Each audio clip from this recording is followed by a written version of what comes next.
Dahil naniniwala kami na posible ang isang mas mabuting lipunan at maaari itong simulan sa isang kwentuhan. To listen to music that uplifts the soul, follow Jescom PH on Spotify and Jescom Music on YouTube. Our music is also available on iTunes and Deezer.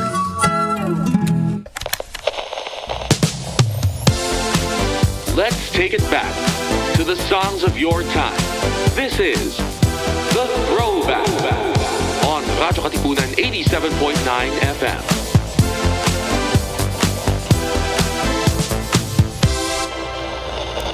Mga Katipuneros, it's time to level up! Your talk variety program showcasing the best in media and other fields. As we feature the most loved personalities and the best practices of what we truly refer to as Magis. Together with multi-awarded multimedia guru Mr. Noel Ferrer, let's all level up every Friday from 3 to 6 p.m. here on Radyo Katipunan 87.9 FM. You're listening to the voice of the Blue East. You know what voice of the Blue Ateneo East. Campus Radio. Radyo Katipunan 87.9.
Eagle kami, di mapipigil sa pagbabalitang tumpak at tama. Buhay Atenista, sa loob sa labas ng eskwela, ating ibibida lahat ng eskwela.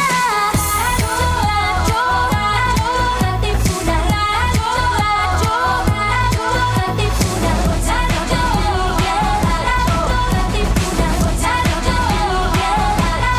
Katipunan. Kawal ni Ignacio, sugod, todo sa kayod, punong at tulong. Lipad na Blue Eagle, galing-giting at gigil. Blue and white, one big fight.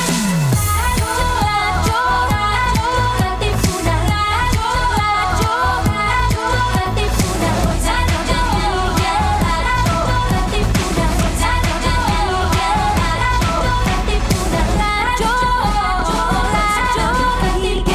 Radyo, Katipunan. Coming up next, Wellness Wednesdays on Radyo Katipunan 87.9 FM. Radyo Katipunan. Radyo, Radyo, Radyo, Radyo, Radyo, Radyo, Radyo Katipunan. Radyo Katipunan. Radyo Katipunan. Radyo, Radyo, Radyo Katipunan. Radyo, Radyo Katipunan. Sa Blue Eagle kami di mapipigil sa pagbabalitang tumpak at tama. Buhay Atenista, sa loob sa labas ng eskwela, ating ibibida lahat ng eskwela. Radyo, Radyo, Radyo Katipunan. Radyo, Radyo, Radyo Katipunan. Radyo Katipunan. Radyo Katipunan. Kawal ni Ignacio, Katipunero, sugod, todo sa kayod, tulong at tulong. Lipad na Blue Eagle, galing-giting at gigil. Blue and white, one big fight.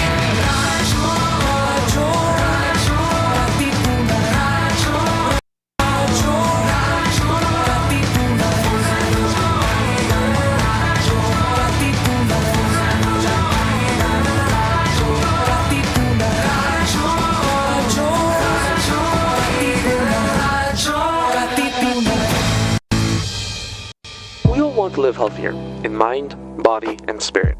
But where do we start? Sometimes, all it takes is a good conversation. Tune in to Wellness Wednesdays on Radyo Katipunan 87.9 FM. Together with experts, inspiring guests, and real stories, we explore tips you can actually use. From managing stress, to eating better, to finding balance in a busy world. Because here, we believe wellness isn't just about living longer, it's about living better. So join us, and let's make every Wednesday a step toward your healthiest self. Wellness Wednesdays, wellness that speaks to you. From the body, mind, to might. Every Wednesday on Radyo Katipunan 87.9 FM. Magandang araw. Again, Ateneo, welcome to Wellness Wednesdays. Okay? And from the mind and body to the mic. This is your weekly space to talk about health, care, and well-being here on campus. I'm Doc Shaw, University Physician from the Office of Healthcare and Wellbeing, and that's HCW for short. And I'm Mia, the Health Program Officer of the HCW. And I'm Billy, a lecturer of health promotion with the Health Sciences Program. So every fourth Wednesday of the month, catch us here on Radyo Katipunan. We'll share tips, stories, and updates to help you thrive physically, psychosocially, and spiritually. So right now, we are live on 87.9 FM within Ateneo, zeno.fm/RK879FM, and on our socials, Facebook and YouTube.com of Radyo Katipunan. Ayan. Wow! Tama-tama, no? Ilang tulog na lang, Pasko na pala. Oo nga, Doc, parang first episode lang natin with Billy nung September. Yeah, I can't believe it's already Christmas, right? And I'm actually looking forward to the Christmas break, no? Of course, relaxing, and then we have the Noche Buena, we have reunions, and so much more. But of course, since we are talking about Wellness Wednesdays, we also have to talk about how the Christmas season also involves and impacts our health in many ways. Well, actually, halos lahat naman talaga ng ginagawa natin may impact yan sa health, no? But more especially during these holidays, no? When we're supposed to be relaxed, yet leading to the holiday itself, particularly in our timetable dito sa university, may mga kumbaga additional stress na humahabol before the end of the year. So today we will be talking about something that probably is very common, no, towards the end of the this year, leading to the Christmas holidays, no. And in general, we talk about yung tinatawag na holiday stress. Okay? From the food that we eat, no? Lechon, etc. Naku, na-imagine ko na. To last-minute lectures, of course, and deadlines. And then from the finals, and of course, family reunions. Indeed, no? Pasko na.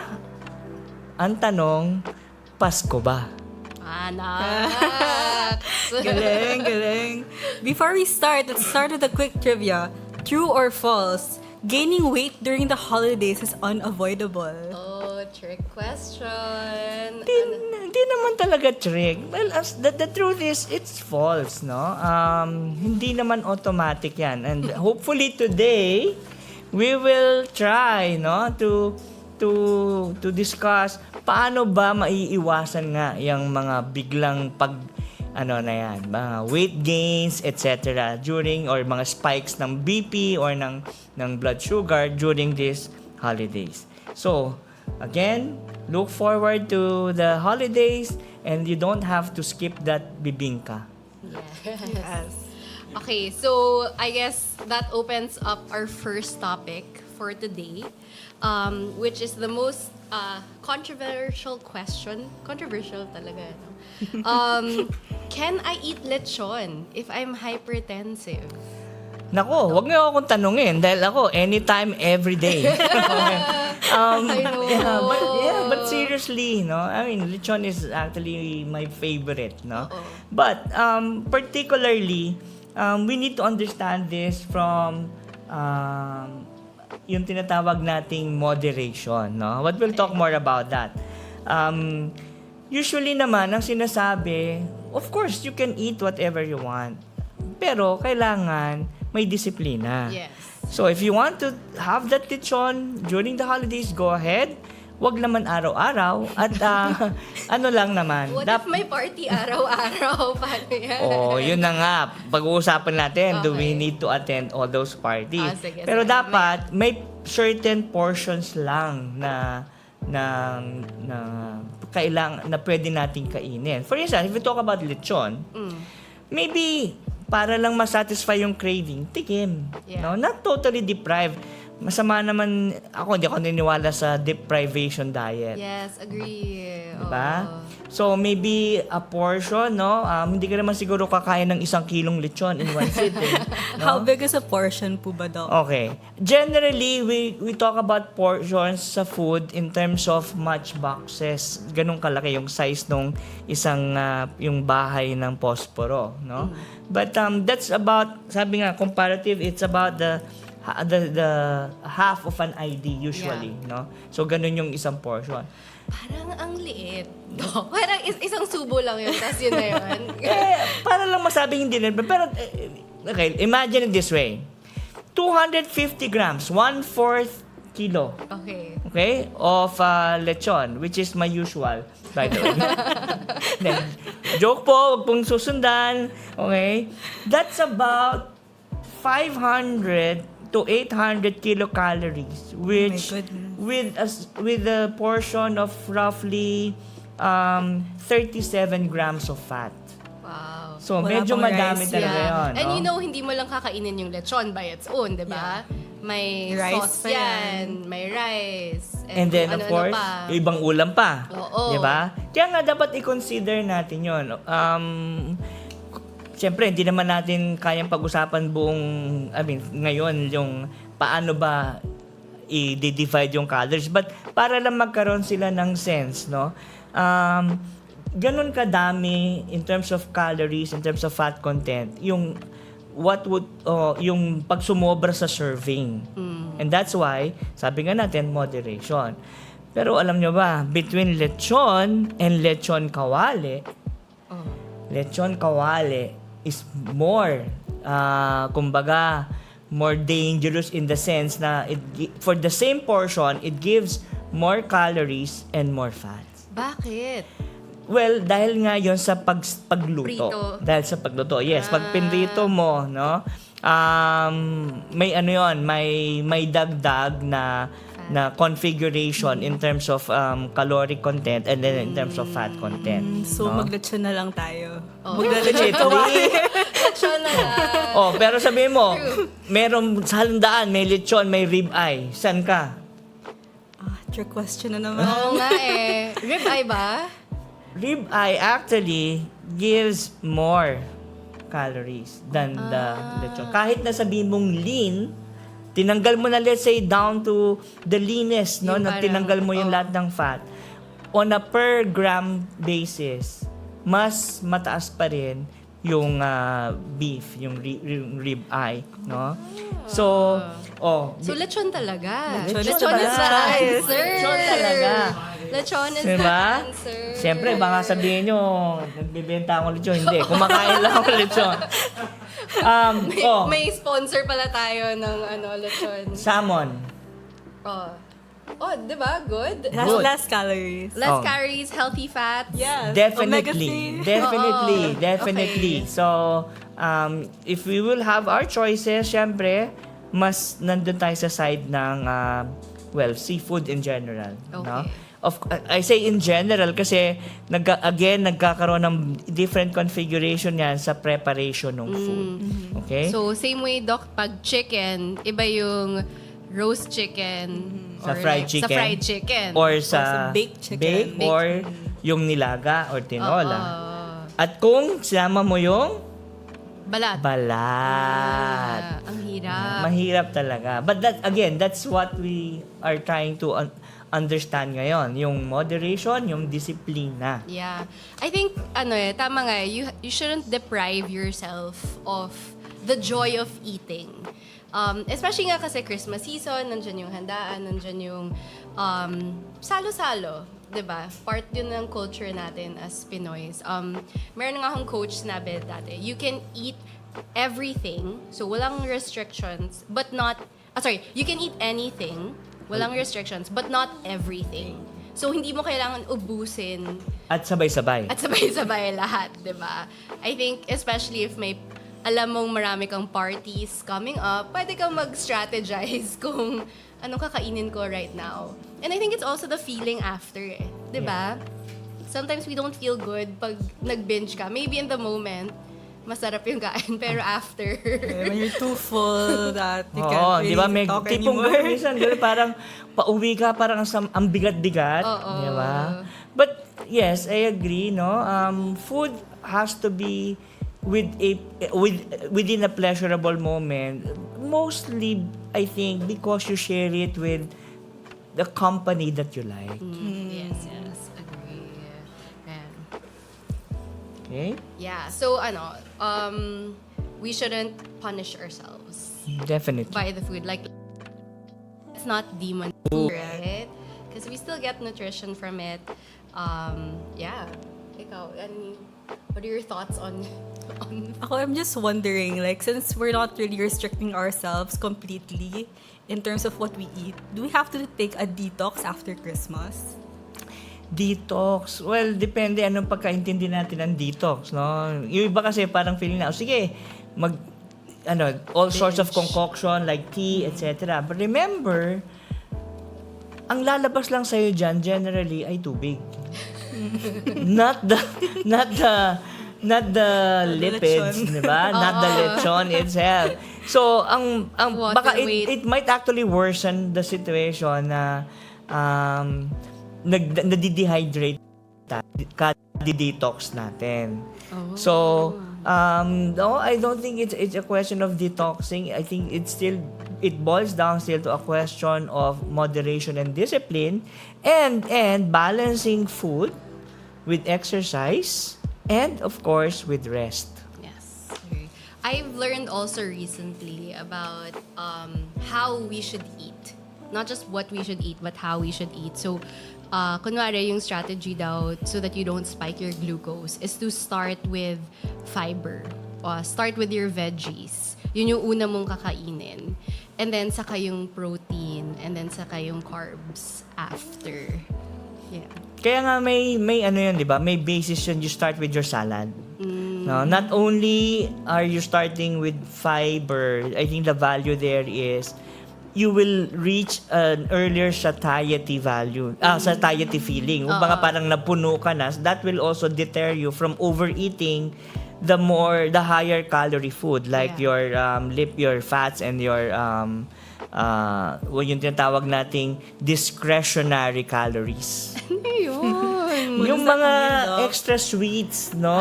Lalo na yung sa mga desserts and even in some beverages.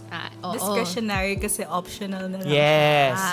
Yes, that's the point. Discretionary kasi hindi siya essential na nutrients, hindi siya essential calories. Okay. So, actually, that also opens up the topic of dessert, no? Wow. Dessert and yung mga soft drinks na iinumin natin along with the meals. Alam mo, nung isang araw, kahapon, basta nung isang araw, may nag-attempt na banatan ako sa Facebook eh. Grabe daw. Sinabi ba naman, ina-associate kasi daw, may study daw associating yung pag-inom ng low or zero calorie soda with hairstyle with more male baldness pattern. Okay? For the record. No. For the record. This hairstyle is by choice, not by cola. Okay. Let's set the record straight. Please. While we're on air, let's set the record straight. Alam mo kung sino ka. Okay. So yeah, but yes, but you see there's actually no big difference, no. I mean, soda is still soda, no. But if we want to be a bit more technical about it, in fact, a diet, for instance, a diet Coke has a little less calories than Coke Zero in reality. Okay. Okay. But Pero sugar-wise? Sugar-wise, well, you're talking about sugar substitutes, no? So maybe dun on another topic, on another day, Okay. we talk about those technicalities. Sige. And if you're interested for us to talk about that, comment and let us know what topics you want for future Wellness Wednesday. Yeah. How about alcohol? Sabayan mo ba ng wine? Sabi nila, kanya-kanya daw. What's your poison? Wine versus beer versus mga hard drinks. Well, what's your take on that? Sige, I don't know if this is true, but my impression is wine and then hard drinks and then last na yung beer and cocktails. In terms of calories, yes. Okay. Okay? I know my alcohol. In terms of calories. Okay, but of course, it also depends on how much drink are we talking about. Okay.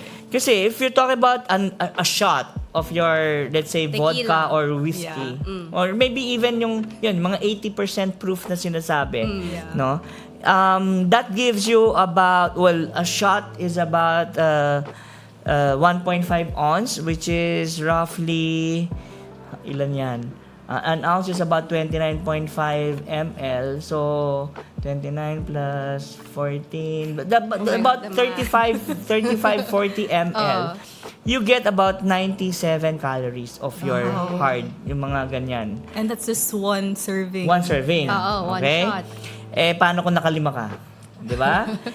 On the other hand, yung beer, light beer, at a serving of about 12 ounces, no, or about 350 ml, will give you about 100 calories. Yes. Okay? So, mas mataas ng konti. No? Ang tanong dyan, sige, saan ka unang malalasing? Para saan ka unang... Kung yun yung objective Yeah, mo. saan ka unang titigil? Wines, on average, whether it's red or white, naglalaro lang siya to something like 120 to maybe 125 per shot, no? I mean per glass, okay? Siyempre, titingnan ko, is there a difference between a Merlot, a Sauvignon, or a Moscato? In terms of calories, halos pare-pareho lang. Talaga? No? Like I said, no, you have to choose your poison, sabi nga nila. But again, paulit-ulit, our word for the day, moderation. Yes, Moderation. True. And water. Water is always an option. Keep yourself hydrated, especially with the busy rush of Christmas. I think medyo baka nakakalimutan natin din yun. Lalo pag medyo malamig. 'Di ba? Parang we tend not to drink as much dahil takot tayong ihi ng ihi, no? But see, even more so, no? Ganun din, for those traveling to countries na mas malamig, ang tendency talaga hindi sila masyadong umiinom, which should not be the case. Yeah. Or kung babiyahe ka, kunwari mag-car ride kayo, 'di ba? Parang ayokong Mag-stop over, so hindi mo na ako iinom. But again, that's just a reminder to keep in na during these holidays, you have to take care of yourself. Yeah. Talaga. Water is an option, guys. Yeah. Always should be first choice. Balance. Yes. Okay. Okay, so team wellness tip number 1, lechon, let go, and listen to your body. Yun. Okay, so Parang Elsa, no? let it go. Okay. Okay, so we talked about the food aspect of the Christmas season for physical wellness. Now, let's move on to the other kinds of stress na nararamdaman natin this season. So, how to pass the SEM for students and actually for faculty din, and survive your family reunion. Billy, that sounds kind of personal. Not really. I'm done na. Tama na yung mga I hope I will not hear any more comments from relatives this season. Hopefully. Alam naman natin how Pinoys are. But anyway, enough about me. Let's talk about the students and the faculty and how the December season brings about a mix of academic crunch and emotional load. So students are thinking, papasa ba ako? While staff and faculty are finishing reports, submitting grades right before the break. Yeah. And then of course, usually ngayon, may family reunion nga. Okay, makita mo yung mga titos, mga titas, lolos and lolas, and then ang tanong, kailan ka gagraduate? Yun kagad, no? Imbis na kumustahin ka, kailan ka na ba gagraduate? O kaya, ba't di mo kasama ang jowa mo? May jowa ka ba? Yeah. Di ba? Oh my God. Mga tipong ganon. Yeah. Or, kailan ka magkakaanak? Yeah. Di ba? Kailan mo susundan? Kailan mo susundan? Ay, Ako, I mean, during the first, several years of marriage, yun ang laging tanong, every gathering, lalo na pag Pasko, wala pa ba? Di ba? Para bang, teka muna, kailangan ba? Yes, people should mind their own business. Agree. We can actually make a bingo card out of all of these common questions that they ask every Christmas. Sino kaya sa atin ang mananalo? Yeah. Wow, interesting. Nakatawa yun eh. May mga shirts, may mga posts that I see during the holiday season. Yung mga, paano mo sasagutin yung mga tita mong... Yeah. Alright. But again, this is where, again, we talk about mental health issues, no? And, yes, it's important to talk about your performances sa school, di ba, sa work. But more than the actual grades, more than the actual reports, no, it's really crucial that we understand the impact of these circumstances on our mental health. Okay, and for the students out there, yes, we feel you, but remember, you are not your QPI. Yes. Agree. Honestly, it took me a while to I know. realize that. Alam mo yan, Doc, as my prof.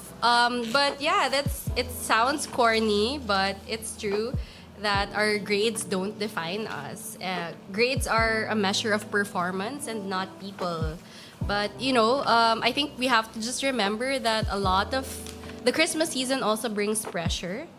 And remember that you are allowed to rest and you're allowed to not meet everyone's expectations.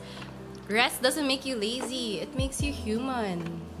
I think we all crave rest. Like meaningful rest. Hindi lang yung nakahiga ka and manood ka ng Netflix. Yeah. But actual maybe more meaningful rest.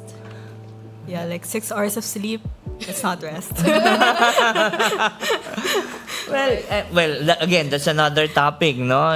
What is enough sleep, no? But that's another topic. But yeah, it's important to really feel your bodies and understand what is your efficient wake sleep cycle.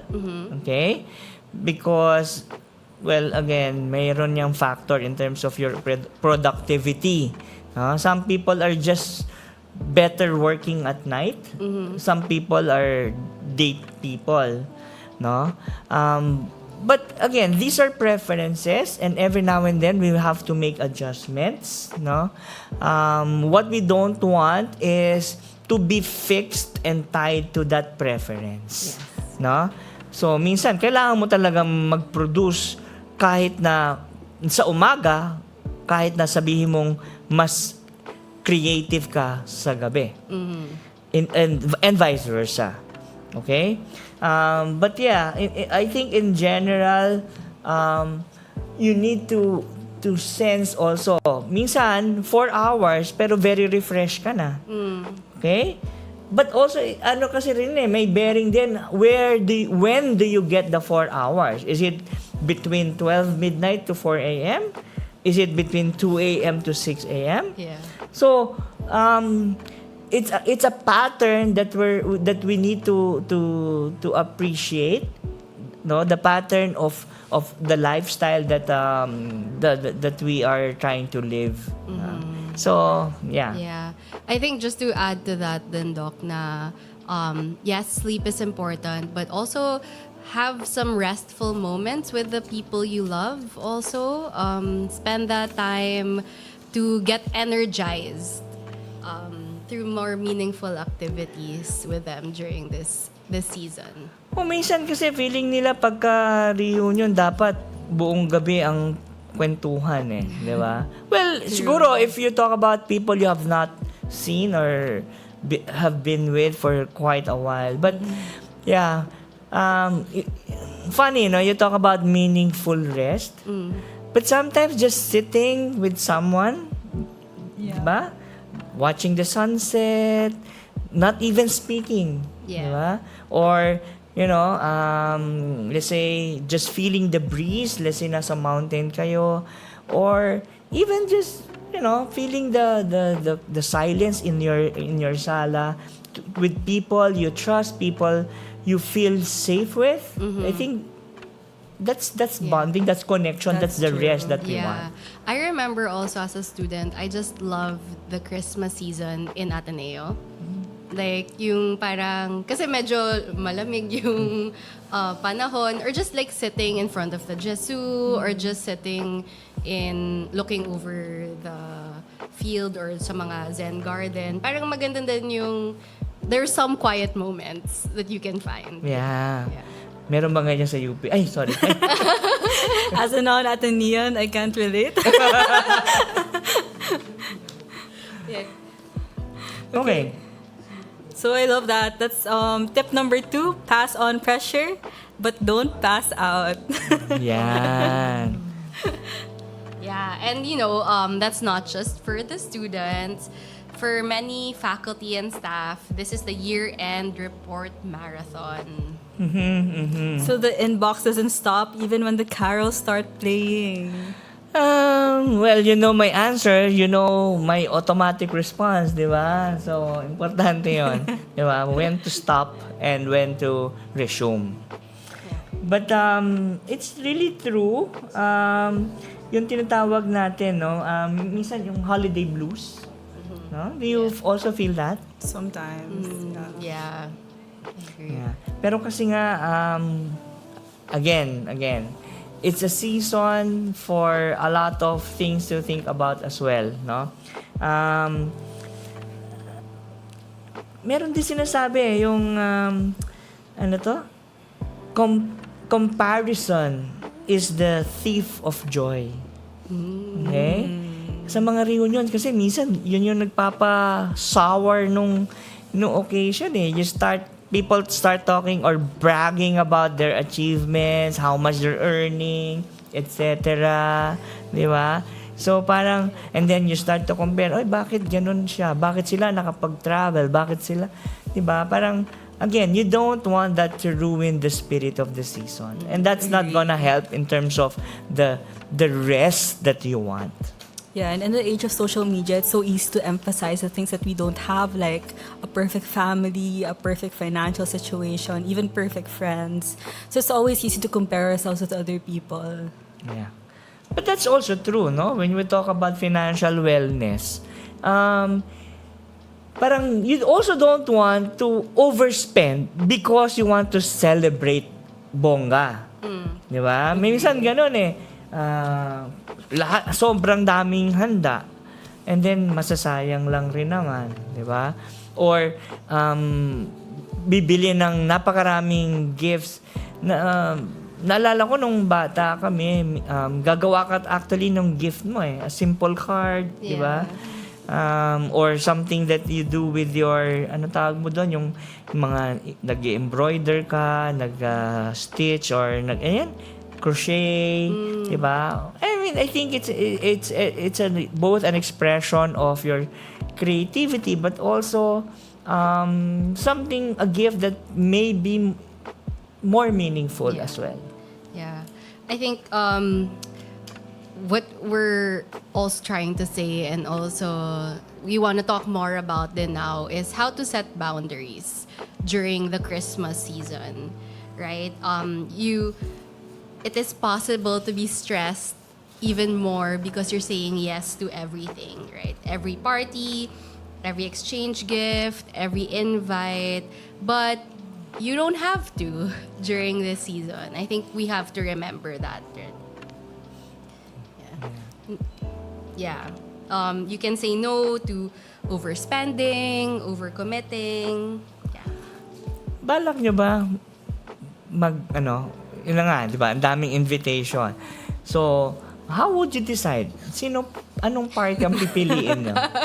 On air talaga, Doc, natin sasabihin. Wait lang. Naman ako, honestly, I've been looking forward to the break, no? And sorry na lang muna, pero I'll have to pass on some of those parties, no? Not because I don't like you guys, friends, okay? Pero my body's also asking to get some rest, no? Yeah, Talaga na pag nagkakaedad na. but really, I'd like to have some quiet time for myself as well, no? Yeah. I think you deserve it, Yeah, Doc, you deserve for it. sure. No, we all deserve that. We all deserve Yeah. that. And we always talk about celebration with people, and that's true. I mean, that's what community is about. But I think we also need to understand or to realize that what the spirit of the season is really about. That's no? true. And that is going back to where it all started, no? That first Christmas. 'Di ba? Kaya nga may kantang Silent Night, 'di ba? May Joy to the World, pero yung Joy to the World it's a very serene, peaceful celebration to some extent, no? So, yun din, siguro, I think that's something that we can also try to work out, to work on this holidays. How can you also find celebration within your silence? I think it's also a matter of identifying your non-negotiables this Christmas. Like for me, it's my family. I will never miss celebrations with my family. And how about you, Billy? Yeah, I think that's the same one also. And so we're in thinking about which parties to say yes or no to. Gusto kong sabihin, truthfully, it's the traffic. yung isipin ko muna. It's the stress. Kasi, di ba, like, which one, I don't wanna overcommit din. Kunwari, moving from may lunch and then dinner. Yeah. Din, tapos magta-travel ka pa. Tapos That's yung true. stress nun. So I wanna limit to maybe one, at least one a day, one a weekend. And also just reconnecting with people that I haven't seen in a while, at least face-to-face. Kasi with my group of friends, bihira din na magkita-kita. Yeah. So, yes, in a way, stressful yung Christmas season, but it gives everyone a reason to come together, which I think is important. Yeah. Speaking of yung hinay-hinay nga, no? Napapagod, well, siguro nga partly because of the work and the age factor. Meron ganun eh. I have to meet people for lunch. And then between lunch and dinner, I have to meet someone for coffee and dessert catch up. And then magkakaroon ka ng dinner. Tapos minsan, after Full dinner, day affair. meron pang, sige, nightcap coffee na lang, ganyan. Wow. Parang, gusto mo rin mabayan because you have not seen these people. Yeah. I mean, sa akin, medyo iba-ibang grupo yun. Not just in terms of friends and relatives, but even, 31 years of teaching has also created about generations of people that I get to reconnect with during this season, no? Yeah. So, yes, minsan, kaya nga ginagawa ko talaga, pinaplano ko na yan. I see some of those people November, I see them yung iba December, and then yung iba January na talaga, no? Parang spread them out, but also para din, yung sinasabi mo nga, yung traffic, I mean, nightmare talaga yan, di ba? So, iwas sa traffic, iwas din sa indigestion, di ba? Iwas din sa puyat. So, yes, when we talk about celebration, I think we need to understand also that it need not punish us. I think yun yung sinabi nyo kanina, di ba? Parang the festivity should not give a toll on our health or should not have a toll on our health, no? So ano pa rin yun? At the forefront pa rin yung pag-aalaga sa sarili. Yes. Yeah. And perhaps we can be strategic about it then. Like, yung mga magkakatabi na places, sabay-sabay na natin. Sabay-sabay na lang lahat. Or just say no, di ba? Just say ayaw no. Pag talaga, yes. Kung ayaw mo talaga, I guess wag mahiya. You can always schedule time, another time after to meet. Christmas. Hindi naman kailangan Christmas lang. Speaking of gatherings din, again, siyempre, simbang gabi and parties. Babalik pa rin natin pagpapaalala at pangangalaga. If you have colds or cough, wear a mask.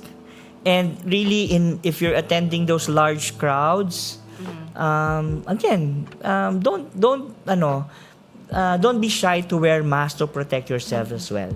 So, I think after the pandemic, medyo tanggap na naman na that's not, tawag mo doon, hindi yon pang-uuring gawa na attitude, no? But it's really a healthy practice that we should also develop as well.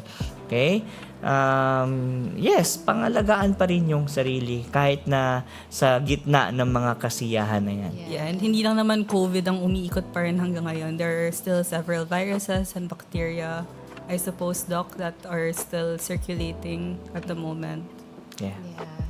Yeah, and think also about all the other people that you're going to meet, 'di ba? Yeah. Yung mga mas matatanda, may mga comorbidities, even the young kids also, no, kailangan din natin sila isipin. Beso-beso, mga ganyan. Medyo ingat rin, di ba? Kung may sipon at ubo ka, wag mo nang beso-beso. Lalo pa nga yung sinabi mo, yung mga elderly, yung mga may comorbidities, no? And then yung mga small kids, yung mga bagong panganak. Speaking of, ingat na. Tsaka yung mga buntis na makaka-encounter natin, no? Let's also protect them. Yes. Correct.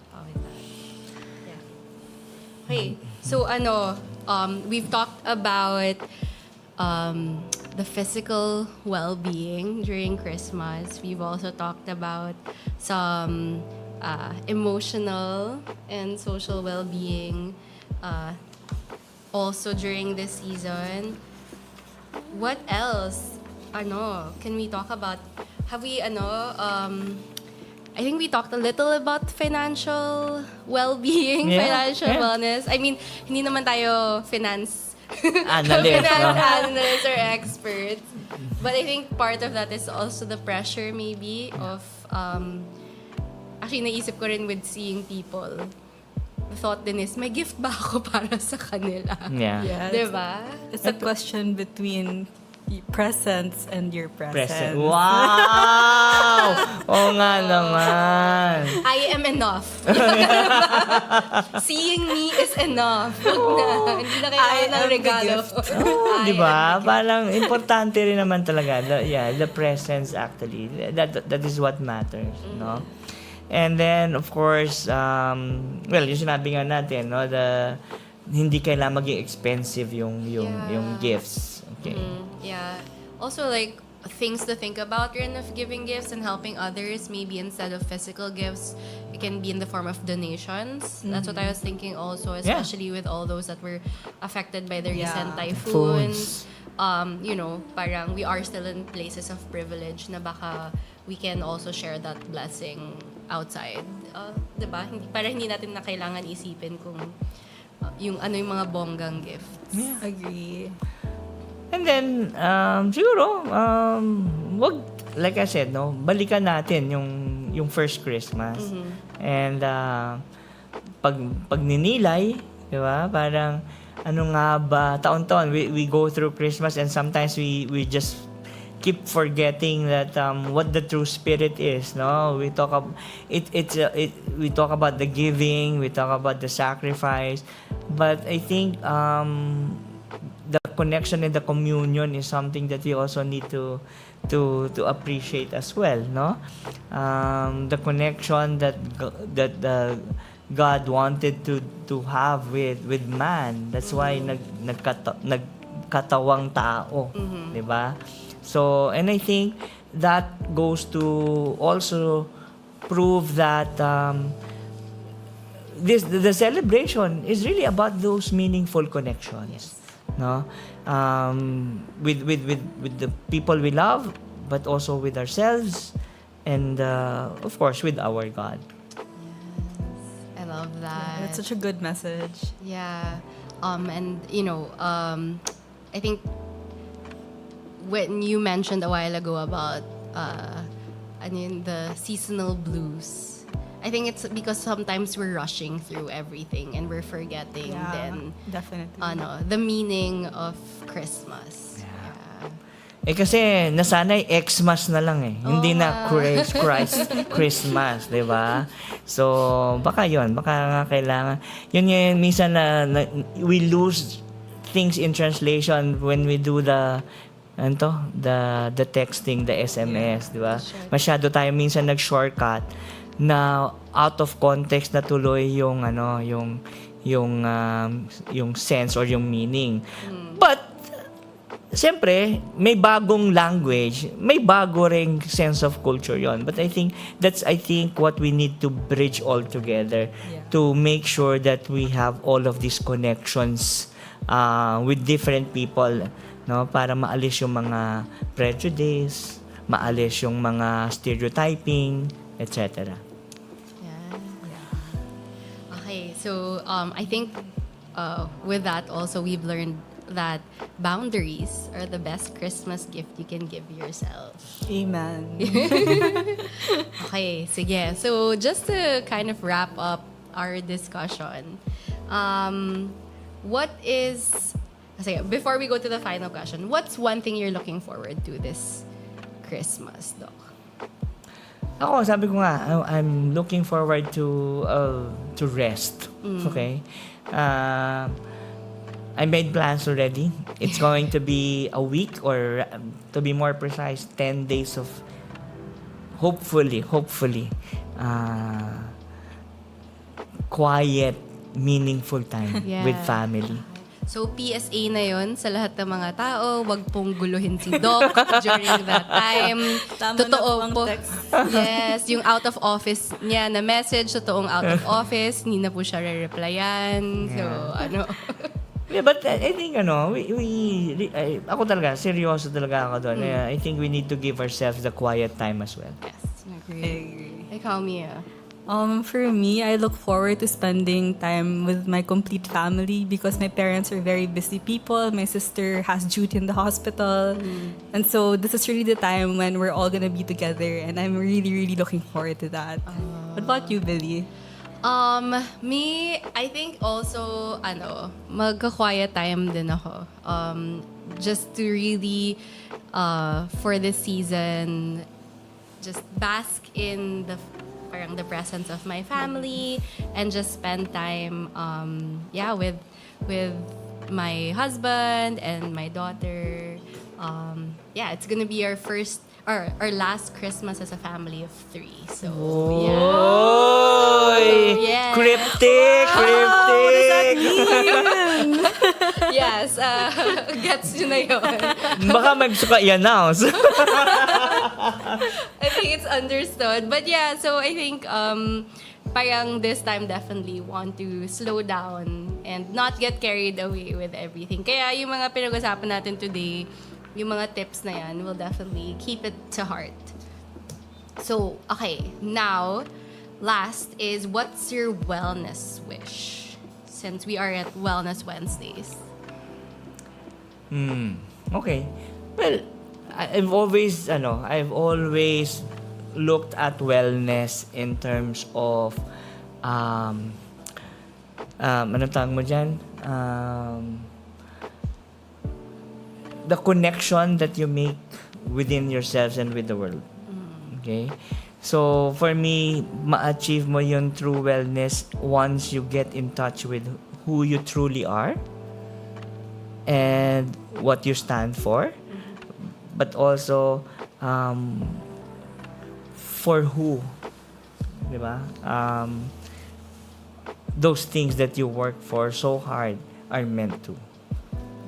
So yun, parang it's that communion. For me, the wellness comes from that kind of a communion with yourself and with the people you love, and then of course with your God. That's so meaningful for me because I also feel that I want to improve the spiritual aspect of my life. Like I want to feel closer to God. I want to feel closer to my sense of humanity, just so that I know what it is that I do these things for every single day. So, ayun. Ikaw, Billy. Copy ba? The same. Also, thinking about din mga lagi na napag-usapan, no, that it's not just about physical wellness, social and emotional well-being. It's also about your spiritual well-being. And I think, especially this Christmas season, nagsasama-sama talaga yung lahat na yun, right? And it's about wholeness of the body, mind, and spirit. Kaya nga sama-sama sa yung tatlong ngayon, di ba? Hindi lang dalawa. Correct. So parang ito na yung ushering the what Christmas is all about. What gathering for Christmas is all about. Yeah. Wow, Paskong Pasko na talaga. Kaya lang, dami ko pang papers na check-checkan. Ayun lang. So, this has been Wellness Wednesdays. Your reminder that even during the busiest season of the year, self-care is still in season. Yes, definitely. Thank you, everyone, for listening. And Merry Christmas, everyone. Yes, we'll see you in the new year. Bye. Bye.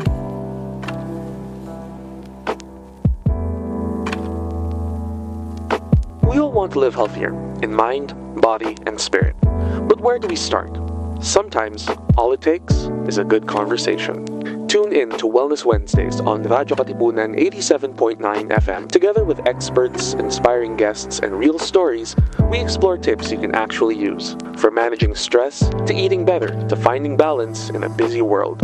Because here, we believe wellness isn't just about living longer, it's about living better. So join us, and let's make every Wednesday a step toward your healthiest self. Wellness Wednesdays, wellness that speaks to you. From the body, mind, to might. Every Wednesday on Radyo Katipunan 87.9 FM.